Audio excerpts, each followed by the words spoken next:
8h15 sur Europe 1. Votre invité, Alexandre Lemaire et Dominique Chargé, président de la coopération agricole. Bonjour Dominique Chargé. Bonjour. Alors petit rappel, la coopération agricole, 2000 entreprises qui transforment les produits agricoles en produits finis. C'est Candia et Yoplait, le sucre d'Adi, Entremont, Paysans Bretons et tant d'autres. Députés et sénateurs se réunissent aujourd'hui en commission mixte paritaire pour trouver un compromis sur la proposition de loi Duplon qui est censée faciliter la vie des agriculteurs. Au contraire, vous, Dominique Chargé, vous êtes inquiet pour le monde agricole.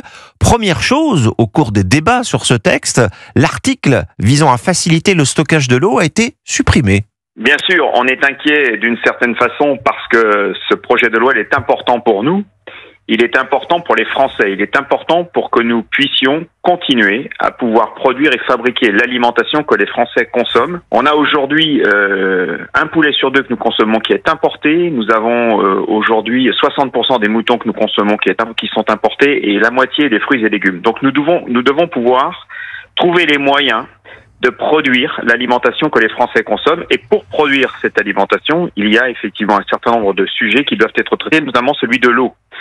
Et l'eau, il n'y aura pas de production agricole sans eau. Il n'y aura pas d'augmentation de la production de légumes ou de fruits si nous n'avons pas un accès à l'eau. On a aujourd'hui, à titre d'exemple, l'Espagne qui capte 50% des eaux de pluie et qui irrigue 20% de sa surface et qui est en train de devenir le potager de l'Europe alors que la France ne capte à peine 5% de ses eaux de pluie et n'irrigue que 5% de sa surface, pardon. Bon, ça parle d'autant plus aux auditeurs d'Europe 1 que nous traversons évidemment la plupart du pays en ce moment une canicule exceptionnelle pour juin. L'objet de fait de cette commission mixte paritaire, 7 sénateurs, 7 députés qui se réunissent aujourd'hui, c'est de faciliter justement la construction de ce qu'on a pris l'habitude d'appeler les méga-bassines, parce que pour l'instant, rien n'est moins sûr, Dominique Chargé. Alors les méga-bassines, ou en tout cas des solutions pour pouvoir stocker l'eau lorsqu'elle est en excès. On doit changer notre approche, notre doctrine sur l'eau. Oui. On voit bien que nous sommes aujourd'hui dans des cycles où nous avons des pluies abondantes à des moments très particuliers et que nous pouvons être des grandes périodes sans avoir de pluie et surtout avec des canicules comme vous venez de le signaler et qui est le cas en France. Je rappelle la raison de l'hostilité des écologistes en particulier à ces bassins, à ces réserves d'eau, c'est que on n'y stocke pas seulement les eaux de pluie, on y pompe aussi les nappes et les cours d'eau et on met en danger la biodiversité des zones humides.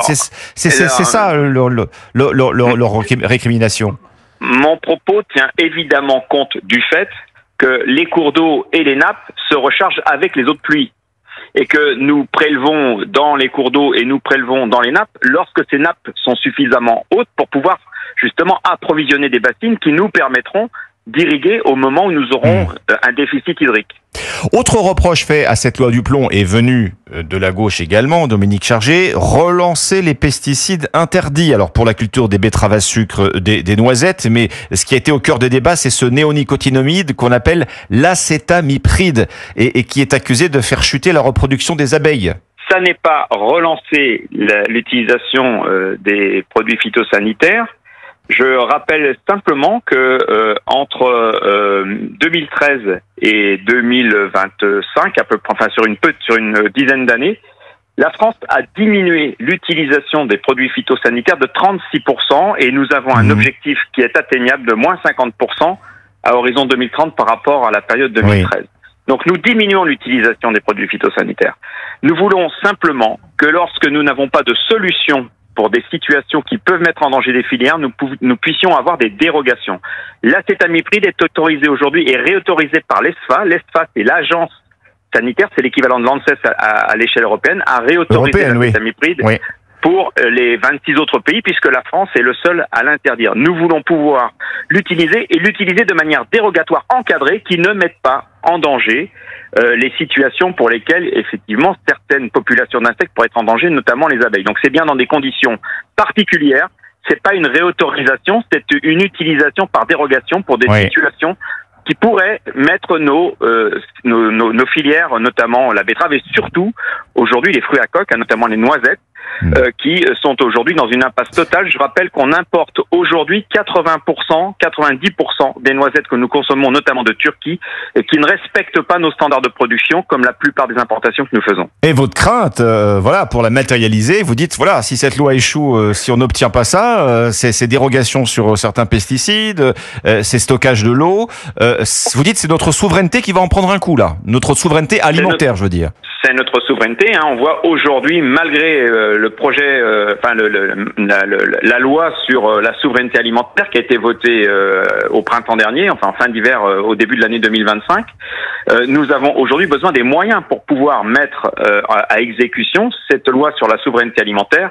Et cette loi, dite loi Duplon, est une loi qui nous donne les moyens, non pas de diminuer les exigences, mais de retrouver de la cohérence pour pouvoir produire l'alimentation que les Français consomment, donner les moyens aux agriculteurs et à leurs coopératives de pouvoir produire l'alimentation que les Français choisissent. Il y a un autre exemple extrêmement aujourd'hui, j'allais dire important, c'est celui des œufs.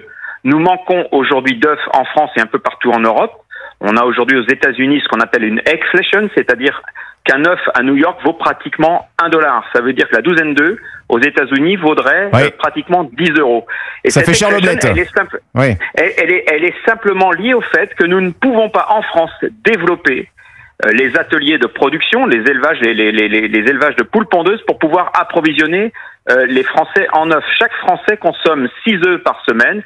Et ça augmente de 10% par an. Nous devons pouvoir développer des élevages. Et il y a aussi dans ce projet de loi un article concernant notre capacité à pouvoir produire les élevages qui nous permettront de produire l'agriculture et l'alimentation que les Français souhaitent consommer et justement de ne plus importer cette alimentation, cette agriculture et cette alimentation qu'ils ne souhaitent pas. Bon, eh bien écoutez, nous verrons à l'issue de cette commission mixte paritaire qui, je le rappelle, se réunit aujourd'hui autour de cette proposition de loi Duplon, s'il en ressort une version de compromis, en particulier sur les points que nous avons abordés ensemble ce matin sur Europe 1, Dominique Chargé, à savoir ce stockage de l'eau et la réintroduction à titre dérogatoire de certains pesticides. Merci à vous, Dominique Chargé. Merci. Bonne journée à vous, président de la coopération agricole sur Europe 1.